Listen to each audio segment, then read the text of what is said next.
बिस्मिल्लाहिर्रहमानिर्रहीम। मैं नसीम सादिक, आम लोग पार्टी पाकिस्तान से। जैसा कि आपको पता है कि पूरे पाकिस्तान में यूनिवर्सिटियों के लिए हमने आवाज़ उठाई हुई है कि पाकिस्तान के हर ज़िले में हमें यूनिवर्सिटी चाहिए। ना सिर्फ यूनिवर्सिटी चाहिए बल्कि हमें एक अच्छी तरबियतगाह भी बच्चों को देनी है। पाकिस्तान कोई भी हुकूमत थी, उसकी तवज्जो एजुकेशन की तरफ हुई ही नहीं।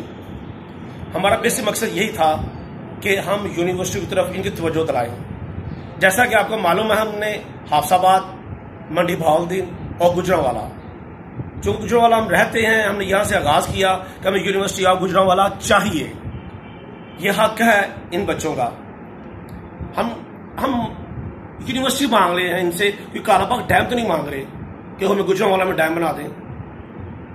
अगर 70 अरब टैक्स देने वाला शहर है, 70 अरब टैक्स देने वाला ये